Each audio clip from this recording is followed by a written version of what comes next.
اعوذ باللہ من الشیطان الرجیم بسم اللہ الرحمن الرحیم قل هو اللہ احد اللہ الصمد لم یلد ولم یولد ولم یکن له کفوا احد صدق اللہ مولانا العظیم۔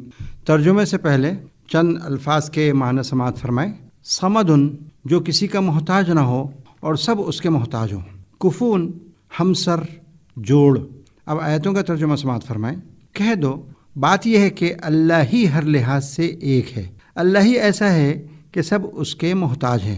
وہ کسی کا محتاج نہیں، نہ اس کی کوئی اولاد ہے اور نہ وہ کسی کی اولاد ہے، اور اس کے جوڑ کا کوئی بھی نہیں۔ محترم سامعین، آج آپ نے سورۃ الاخلاص کا ترجمہ سماعت فرمایا ہے۔ اس سورت میں اگرچہ لفظ اخلاص نہیں آیا، مگر اس میں خالص توحید کا مضمون ہے، اسی وجہ سے اس کا نام سورۃ الاخلاص ہے۔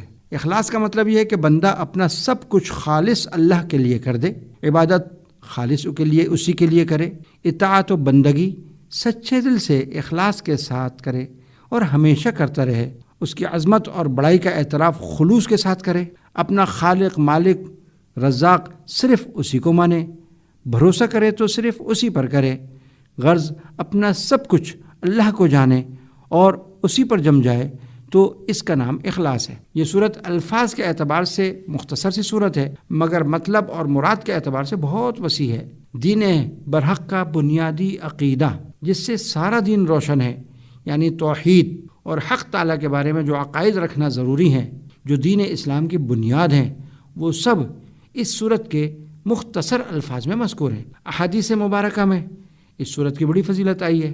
امام بخاری سے روایت ہے کہ جناب رسول اللہ صلی اللہ تعالیٰ علیہ وسلم نے فرمایا کہ قسم ہے اس ذات کی جس کے قبضے میں میری جان ہے، یہ صورت تہائی قرآن کے برابر ہے۔ علماء نے اس حدیث شریف کے دو مطلب بیان فرمائے۔ ایک یہ کہ اس کی تلاوت کرنے پر 1/3 قرآن کریم کی تلاوت کا ثواب ملتا ہے، اور دوسرا مطلب یہ ہے کہ پورے قرآن کریم میں اصولی طور پر 3 قسم کے مضامین ہیں۔ نمبر 1 توحید باری تعالیٰ کہ اللہ تعالیٰ ایک ہے، نمبر 2 رسالت و نبوت، اور نمبر 3 آخرت، حشر اور نشر۔ ان تینوں میں سے توحید اور باری تعالیٰ کی صفات کا نہایت مختصر اور جامع بیان اس صورت میں ہے۔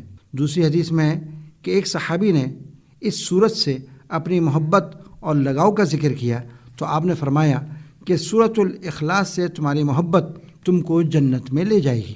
اس صورت کا شان نزول یہ ہے کہ ایک مرتبہ مکہ کے مشرکین نے حضور اقدس صلی اللہ تعالیٰ علیہ وسلم سے عرض کیا کہ آپ ہمارے بتوں کی تو برائی بیان کرتے ہیں، آپ کا رب کون ہے، اس کے اوصاف کیا ہیں، وہ بھی تو بتائیں۔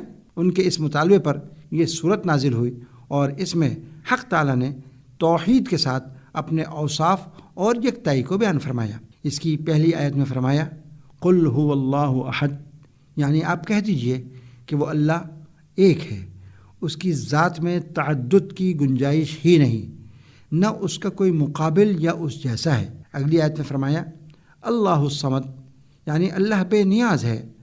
لفظ صمد کا اردو میں ترجمہ بے نیاز سے کیا گیا ہے۔ مفسرین نے اس لفظ کے تقریباً 23 معنی بیان فرمائے۔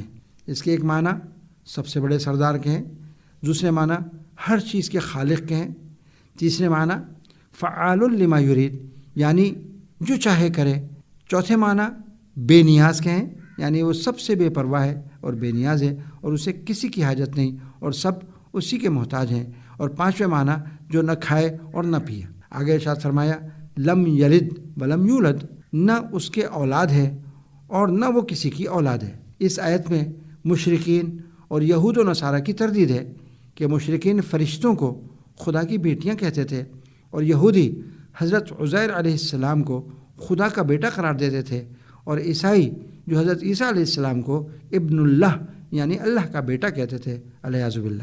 آخری آیت میں ارشاد ہے وَلَمْ يَكُنْ لَهُ كُفُوًا أَحَدٌ، یعنی کوئی اس کے برابر کا نہیں۔ مطلب یہ کہ اللہ کا جیسا، اس کا مثل یا اس کا ہمسر کوئی نہیں، نہ ذات میں کوئی اس کا ہمسر ہے، نہ صفات میں کوئی اس کے جیسا ہے۔ محترم سامعین، سورت کے مضامین آپ نے سماعت فرمائے۔ اس مختصر سی سورت کے مضامین میں یہ واضح ہو گیا کہ یہ سورت مکمل اور خالص توحید پرستی کی دعوت دیتی ہے اور دین اسلام کی اصل روح ہے۔ اور دین اسلام کی اصل روح توحید ہے۔ اس صورت کی تعلیم اگر پیش نظر رہے تو ہر گمراہی اور باطل مذہب کی جڑ کٹ جاتی ہے۔ اس صورت کی چھوٹی چھوٹی آیتوں میں جتنا غور کریں اتنا ہی واضح ہوتا ہے یہ عقیدہ دین اسلام کا وہ امتیاز ہے جو اسے دوسرے تمام مذاہب سے ممتاز کر دیتا ہے۔ اللہ تعالیٰ اپنے کلام پاک کی برکت سے یہ اخلاص ہمیں بھی نصیب فرمائے، آمین۔ وما علینا الا البلاغ۔